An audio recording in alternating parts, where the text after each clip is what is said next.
Hello everyone, I'm Alka Dhameja from the Faculty of Public Administration, School of Social Sciences, and along with me is my colleague Uma Meduri from the same faculty, and we are going to talk about governance in India. That is the topic of discussion today. Now before we actually start with the discussion on governance, and before Uma takes up the issues and challenges facing governance and the Indian context of governance and how governance has evolved into good governance, it is better that we are clear about certain concepts that are connected with governance as such. That is state, government, and governance and good governance. Normally all these three or four things are used interchangeably. In fact, state and government are normally used as synonyms, and government and governance are also used interchangeably, and good governance and governance are also considered to be the same thing. But there is a distinct line of difference between all these concepts, even though the line is thin, but there are certain differences which we need to be very clear about before actually getting into the discussion on governance in India. So first of all, let us see what are the concepts connected with governance. So whenever we think of governance, we think of state, and then we think of government and governance, and normally these things are used in this order. But we have to be very clear that it does not follow in this sequence. Governance is not something that follows the state or the government. In fact, governance is a wider term. Governance is a term that we can say came into being when I think the civilization became humane, when the people got together and selected a ruler, or say a manager, or a chiefdom, or a chief, or a king to rule them and to administer basically. So governance started much before the state came into being. Governance was in existence even in the primordial societies, in the pre-statal societies, that is. So governance is the ancient form of human civilization. The very day we started administering law and order, or say any objective of the king or the ruler to protect the interests of the people for the general well-being. Later on, in the 16th century, a concept of the state originated with the writings of Hobbes, Locke and Rousseau, and we'll be discussing about it later. And the state actually elected a government to rule over people. So it is like that. So governance is a much wider area, and governance has generally been good governance. The idea behind governance has always been good governance, but how gradually the accent from governance shifted to good governance, that we will be discussing now in this session. So now let us begin with the difference between these three terms. As you're clear, governance preceded the state and the government. Now what is a state? This is the first point of discussion. State, basically, it is very difficult to define and can be used interchangeably with government, because after all, state is nothing but government, a set of institutions that rules, a set of institutions that has certain objectives in mind to rule over people, to maintain law and order, to provide goods and services, to regulate private bodies and NGOs and civil society organizations and governmental institutions, to uphold the objectives of social equity, justice and egalitarianism in the society. So these are the objectives of the state, and the state, as an instrument, it rules through the government.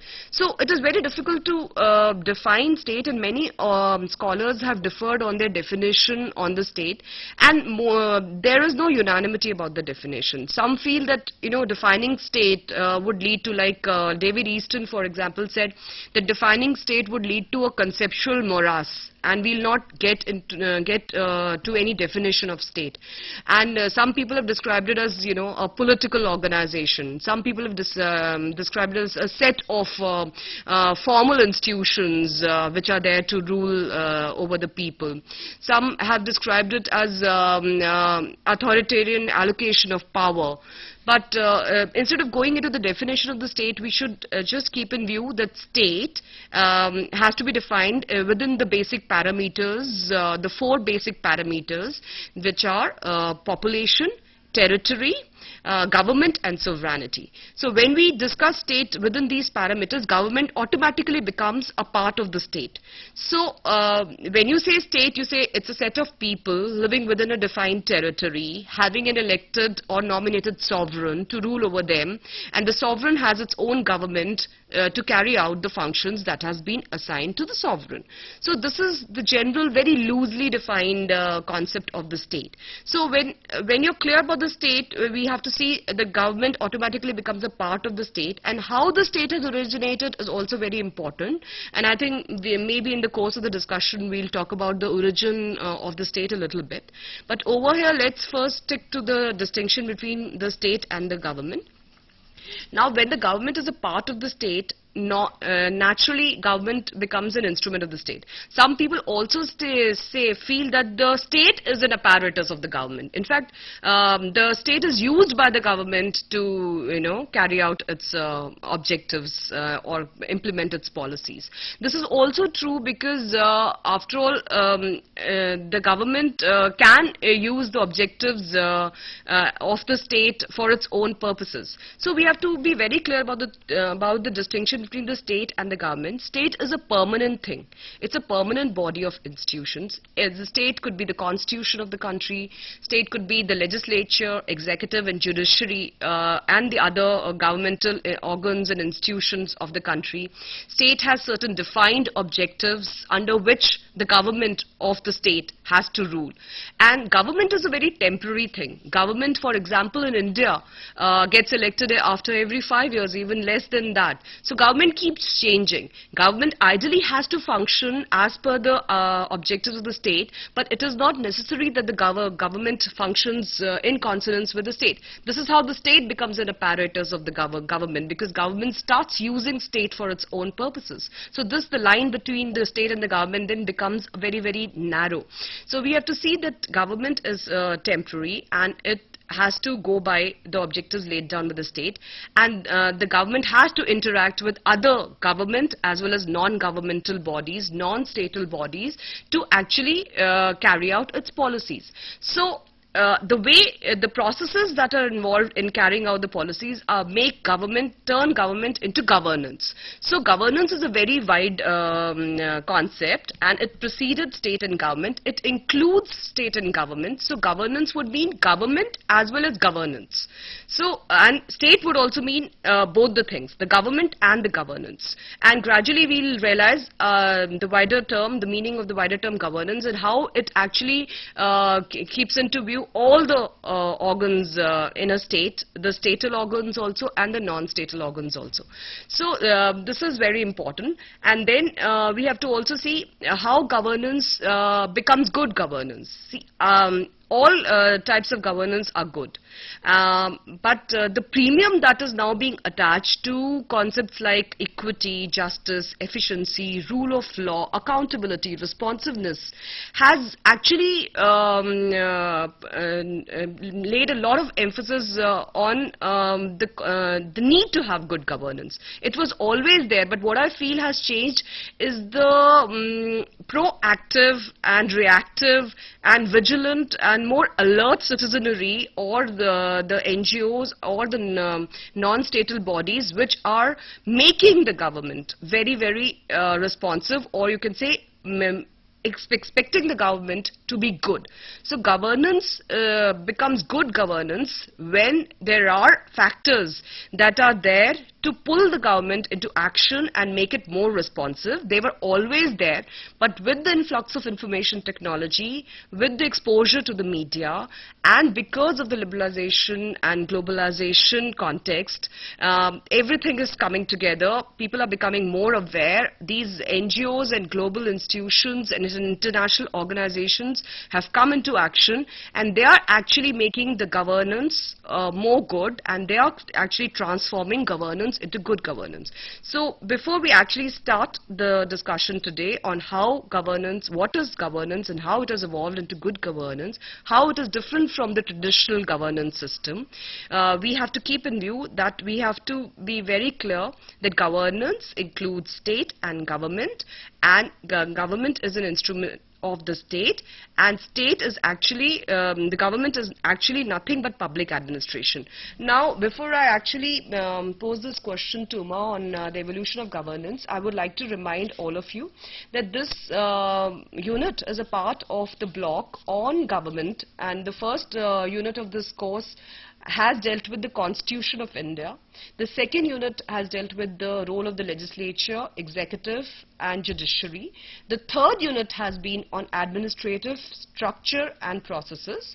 And this is the fourth unit, which actually is a nice, it goes on in a sequence wise and culminates into what all we've discussed in the previous three units in the form of governance. How constitution and its organs, which includes public administration and the government, has come down to governance, and how governance is the right way of actually obtaining the objectives of the state or the government or the basic constitution of the country. Now I would like to ask Uma about the evolution of the concept of governance. Thank you, Alka. Alka has, in a very succinct, clear way, has clarified the concepts of government, state and governance.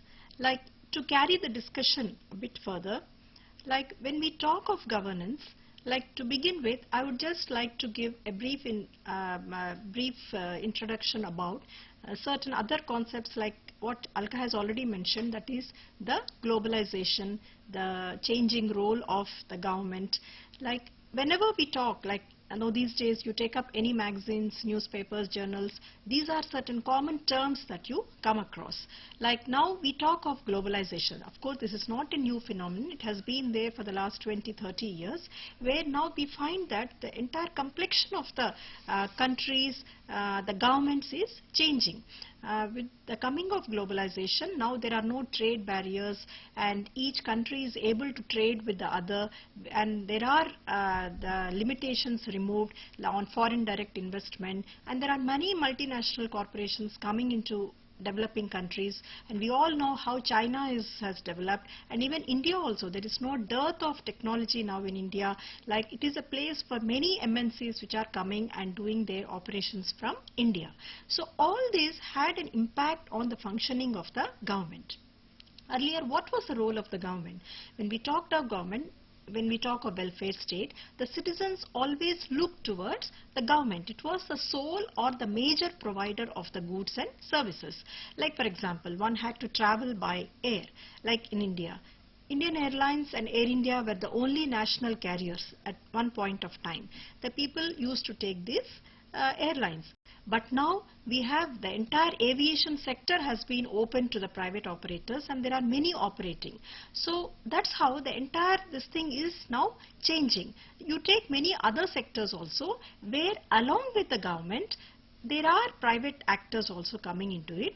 And in addition to the private actors, as Alka was saying, we have many people's organizations, civil society organizations coming into various activities like health, education. They are also providing services to the people. So now it is a conglomeration of government, private or corporate sector and the civil society. So that's why we have widened the concept of the government. From government we have moved into governance. And as Alka was mentioning, now the citizenry is also becoming very enlightened, and also their right. They talk about their rights, and they have become very vocal. So earlier the government used to provide the services and the citizen was a passive recipient of the services. But now with the governance, even the citizens are also active partners in this entire process. Now, when we talk of governance, as Alka was asking, how did the concept originate? As such, the term, like though the literature says that about 14th century the term was used by Cleveland in the sense of steering.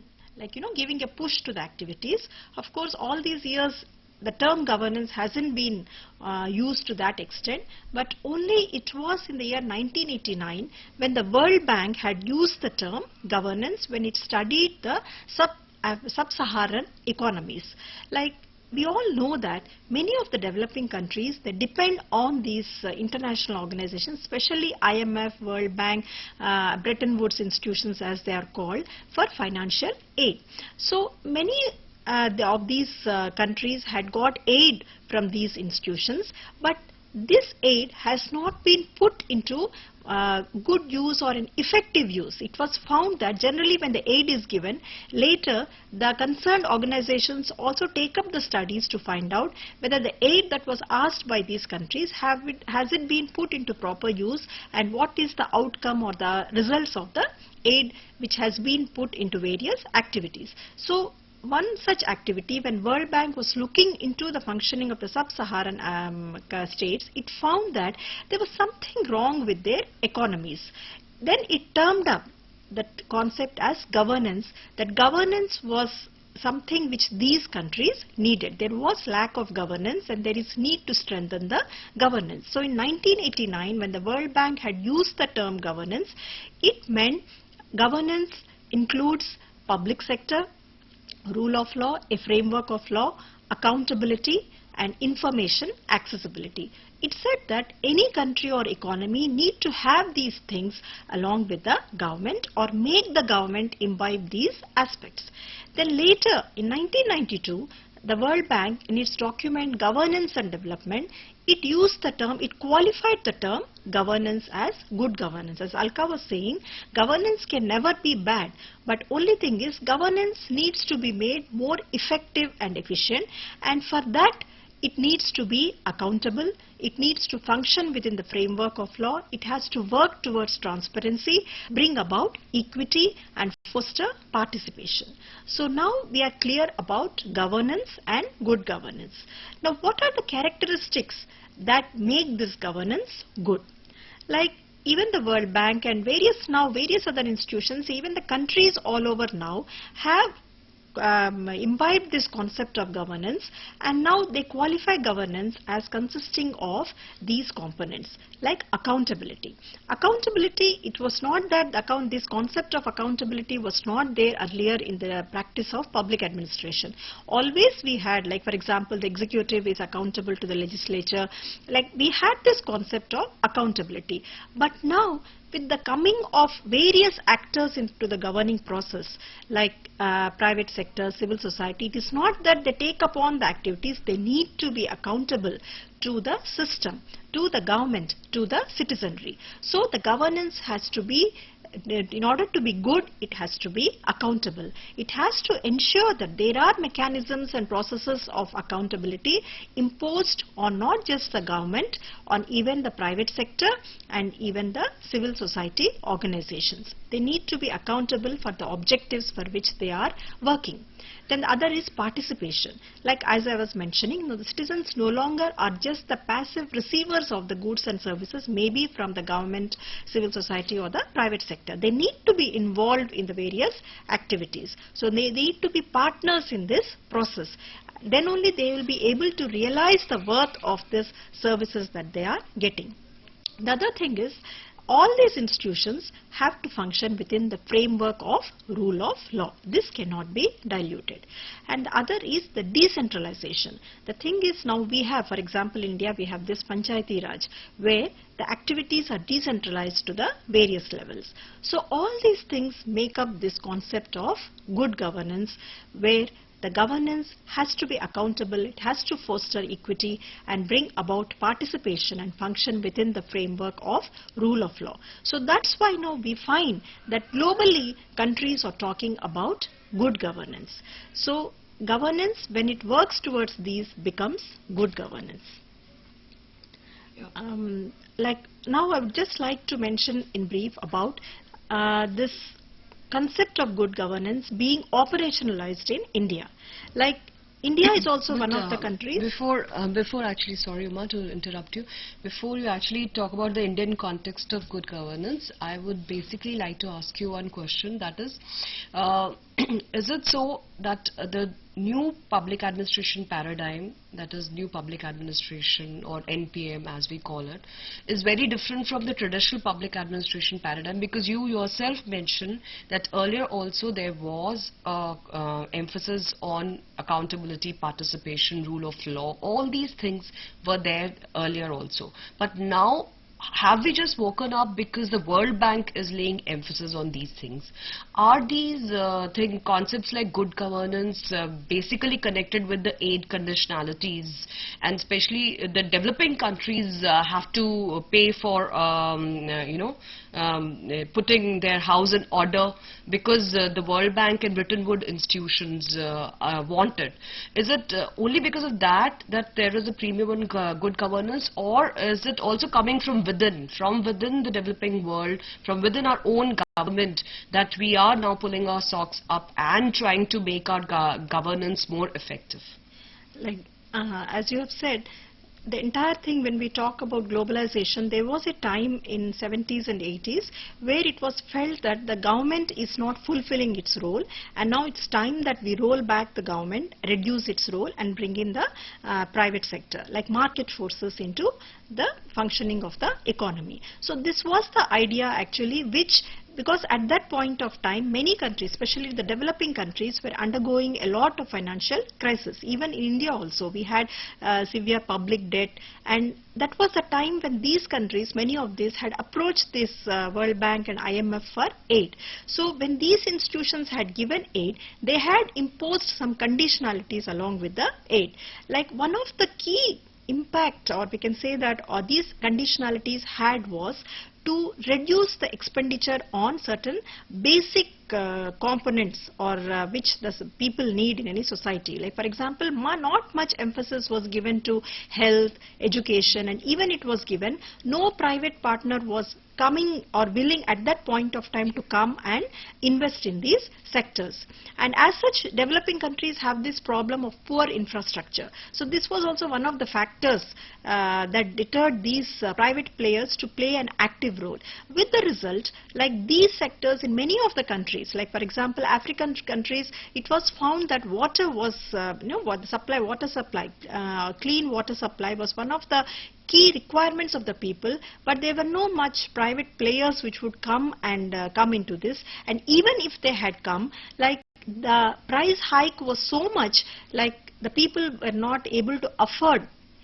And even this led to the introduction of user charges in many countries. Like for example, we can say that in India also there was a move, like for example in Delhi, to introduce some user charges in the medical services being provided by All India Institute of Medical Sciences. But there was a lot of opposition to this, and the government ultimately had to revert the decision. Even in Delhi, like there was a move to increase the prices of water, like the water user charges for water, it was going to be increased. And there were a lot of demonstrations for the people took to streets, and ultimately the government said that now it is not going to. And same is the case with regard to the power supply. Like many countries, many states in India, there has been huge hike in the power tariff. Like for example in Andhra Pradesh, the farmers were unable to pay for this pay this tariff, which was really increased. So all this, actually these were some of the lacunae or the adverse impact of this structural program at that point of time. And then it made the government realize, like now the citizens have, they are very vocal, and they are not just looking only to the private sector. And it is not just we treat the citizens as customers or one who is able to pay for the services. We need to have still the welfare objectives in you, but maybe in a different scenario. So this led to this impetus given to this concept of governance, where it was felt that it is not just the private players which have to play a key role. Of course they have a role to play, but they need also to be regulated. And we need to invite various civil society groups also into this entire task of governance. And the government cannot be the role of the government is much more active now. It's not that the role of the government has diminished. Now, Alka, when we are talking about this role of government, civil society, I would like to ask you, like the entire thing, as you were mentioning, entire thing happens within the framework of the state. Yeah. So when we say that the government, the nature of the government is changing, even the private players, civil societies, even their role is changing every day. So what about this changing role of the state? Like even you had mentioned earlier that the state is also undergoing a change. So I would like to ask you, what is the nature of the state now? How has it changed? Yeah. Okay, so we are clear that it's a very happy development that we are just not following the diktats of the World Bank and the Bretton Woods institutions. The effort to become, to go in for good governance is actually coming from the third world countries. They are realizing that there is a lot of opening up because of globalization. Private sector has moved in. The non-state actors are getting very active, and people are ready to collaborate. People are becoming very active. They are no longer at the receiving end.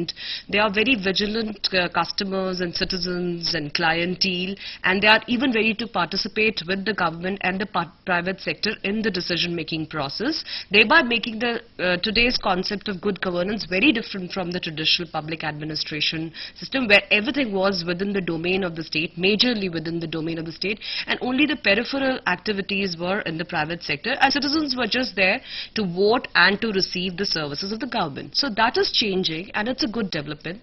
Now, coming to Uma's question, which is very relevant, that everything is connected with the nature of the state.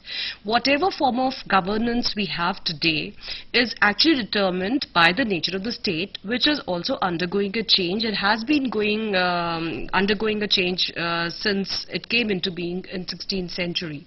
So, I mentioned earlier also that Hobbes, Locke and Rousseau are thinkers who have written a lot about state of nature and how it got transformed into a state of being.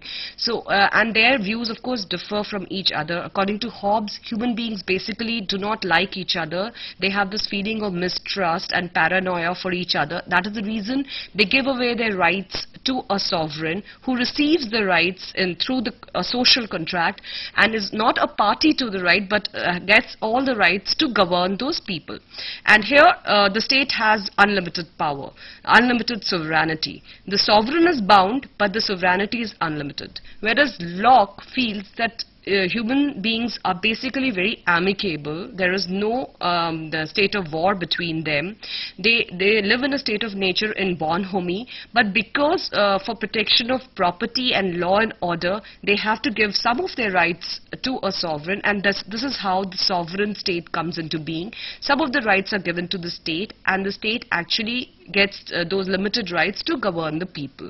So a Lockean state is a very limited state. And coming to Rousseau, he also says that everybody lives in happiness, but the problem is that because of the distribution of possessions and property, the society's suddenly state of nature turns into a state of war because it becomes inegalitarian. So to protect all that, some of the rights have to be given to the sovereign.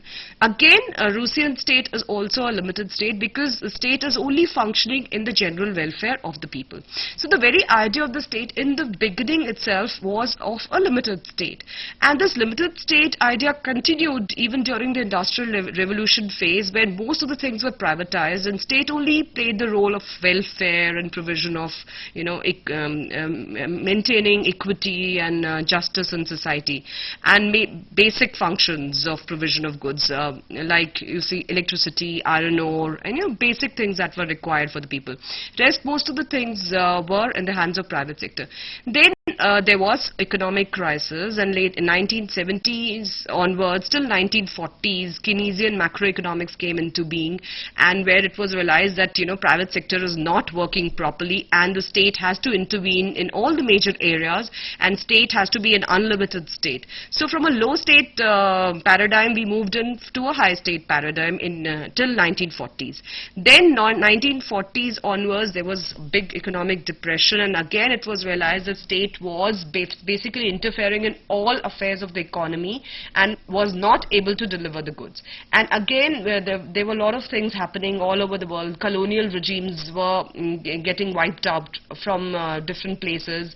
Many countries attained freedom, and they thought of having a different kind of state paradigm. Like for instance, India went in for a mixed economy, where it said the state would have all the basic functions and would keep in all the basic areas of economy, but some areas will definitely be given to private sector, and also non-state sector. So India right from the very beginning has been practicing with I would not say limited state, but a mixed kind of a state, sometimes limited, sometimes unlimited. So this kind of a nature of the state has had effect on the nature of governance, naturally, because it takes all its essence from the nature of the state. If we have a low state paradigm, then naturally governance would include more of non-state actors and private sector. If we have high state paradigm, like we've had in former USSR and many communist regimes, then of course everything is in the hands of the state, and governance would not involve so much of non-state actors and private sector. So the concept of governance is definitely totally determined by the nature of state, and today we are experiencing a very low state paradigm all over the world because of globalization, because of information technology influx, because of people coming together. In fact, there is an end of nation state theory which says that territorially, you cannot have definite states, and sovereignty, concept of sovereignty is changing. States are coming together. Now you have firms at the click of the button. You don't even have to have organic form of government. Government can also function from an office which is web-based, which you haven't even seen, which doesn't have a proper office. So things are changing, and this kind of a state paradigm naturally paves way for a lot of actors to come into being. It gives a lot of autonomy to these actors. It works with these actors as a steering mechanism, like Uma mentioned, as a directing mechanism. It is not a rower like it used to be earlier. It is only a steerer, and I think it is a very good development. Only problem is that in developing countries, there are certain things that have to always be kept into mind. Things like gender issues, things like social equity, problems of the disadvantaged, egalitarian society. Lots of people, majority of the people live in rural areas, majority of the people are illiterate, they are poor. In this kind of a context, if we give everything, most of the things rather, to the non-state and non-private or private actors, my question now to Uma is that don't you think that it would just lead to misgovernance instead of good governance? Yeah. Like suddenly with the government opening up and accepting that it is unable to do these things and it requires the support of the other actors, no doubt like it might create chaos, especially in developing countries, like where we do not have people are not that aware. Only maybe a section of the citizens are aware, and like it might, but for this what is needed is, firstly, maybe we need to institutionalize certain things to begin with. Like for example, now even at the union level, like when we talk of the government, like of course we have governments functioning at the central level, state level and the local level. Now this concept of governance, like I can say that maybe it is now institutionalized in some form. Like for example, the present UPA government has a National Advisory Council at the apex level, which has, along with the Prime Minister and other cabinet ministers, it has people from the various sections, like it has from civil society, it has from the private or the corporate sector, giving sort of a policy advice to the government at the national level. So maybe like other states also are following suit, like in involving these things. So we need to institutionalize, like even for tackling certain issues at the urban level or local governance level also, like we need to involve them and also make them accountable. Like I give you an example of this Bangalore Agenda Task Force. Like Bangalore really had had, one of the countries where it is an IT state, and with several companies coming there, it really had problems relating to provision of civic services. So at that, then the government thought of having an agenda task force where we have people from the police, we have from electricity, we have from water supply, like the government agencies functioning along with the various corporate players and civil society, where they come on one platform, they sit together and thrash out the things. So this could be one way. And the other thing is making the people aware. Like we know that in India, when this right to information thing, about which we talk about, like how this has grown from a small state of from a small place in the state of Rajasthan, it has become a big movement, and finally various state governments, even the central government, had to pass a law on this right to information. All this could happen because some sort of a leadership was given to mobilize the people. So what is required is a sort of a leadership which can mobilize the people. Then only anything can be sustained in the long run. So even we can say that at this level, the media can also play an important part in making the people aware. Like for example, we know that now the public health problem which the state, like many countries, many states in India, Delhi is facing now, like the government, along with the government machinery, they are requesting other private hospitals and other voluntary hospitals to come together, and even appealing to people for for blood and all these things. So this is, even in crisis situations, like some of these things really can bring results, and it can actually put everybody into motion. So only thing what is required is a sort of a coordination. Otherwise, as you have rightly said, the entire thing can really go into chaos. Like other thing is, when we say that the government has to be accountable, we have the parliament and the state assemblies which put questions and ensure that the members of parliament and members of legislative assemblies are accountable for their actions. So the other problem that could arise in this is, how can you make this corporate players accountable for their activities? Like we had an instance where a multinational corporation producing this aerated water, like it was put into a lot of this thing, saying that there are some pesticides and things like that. So the thing is, now all these organizations, multinational corporations, they are being emphasized upon to adhere to a corporate governance code, and also adhere to certain ethical norms, and then certain standards. Whichever activity they are providing, they need to adhere to certain standards which are to be made open and which can be discussed by the parliament and made open even to the citizens. Like in this context, I can mention that we are experimenting with this concept of citizens charters. Like you go to any organization, be it public or private, like I as a citizen should know what are the services the particular organization is providing, and suppose I am not happy with the services, what are the avenues for me for redressal of my grievance. So many of these organizations, now even this right to information now is being used by many to get justice, and then to see that whatever has been denied to them is that they are able to get from that organization. So good governance that way has really brought about many developments, but the thing is, all these things really have to be put in place, and it has to be seen that ultimately all these measures are for whom? They are ultimately to the citizens. So the citizens have to be enabled, they have to be capacitated, their capacities need to be strengthened so that they are able to make use of this measures of good governance.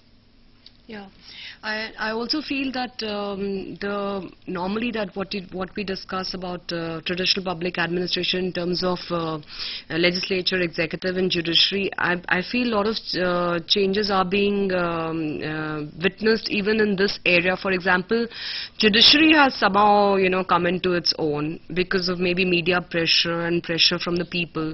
Judiciary is working as a guardian or a protector of human rights, and it is really actually telling the legislature and executive to, come into action and do their work effectively and, carry out good governance. Because earlier judiciary, of course, judiciary is the custodian of the constitutional rights, but earlier judiciary was not being given that kind of importance. I wouldn't say that legislature and executive were functioning rightly right from the very beginning, but judiciary is now in the media limelight all the time. Anything that goes wrong, they actually bring the news into the open, and then sometimes the high courts have to even revise their decisions. Sometimes they have to reopen their cases. It has happened now in Jessica Lal case and many other cases where, Priyadarshini Mattu case, where, they are actually succumbing to the public demand and, reopening the entire process of trial. So I think even the basic organs of the government, like legislature, executive and judiciary, are now working in tandem and trying to bring in good governance. So this basic traditional paradigm that we have read about in our block of FHS, this block, which is of the Constitution of India, the fundamental rights, the directive principles, and how they are carried out by the legislature, executive and judiciary, and how administration, with its segregation to departments, corporations and boards and enterprises, and how it functions through the line and staff agencies under a chief executive, all these things are very important for us to actually understand the concept of governance and good governance. So the basic model of public administration, the structural and processes of public administration are the same. The only thing is that few more partners are now in the foray, and they are actively participating in the governance processes and structures. They are actively participating in decision making. They are collaborating and coordinating with the government and the state mechanisms to actually give body or form to good governance. So I think what Uma has said is very right, that we need to do a few things so that good governance does not actually turn into a chaos governance or misgovernance. And for that, I think just to recapitulate, I would say that we need to institutionalize certain processes which are very important, the processes that do not change with government to government. We need to give more emphasis on participation, on information sharing, on communication. Citizens have to know what the government is doing, and government is accountable for to make citizens know about its functions, and this has been possible through the right to information in India. Then media, as Uma said, has a very, very important role to play, and I've also mentioned that media has actually really brought everything into limelight, and now we actually know what is happening. We may not be able to really change everything, but at least we can voice our concerns and make government more responsive and accountable.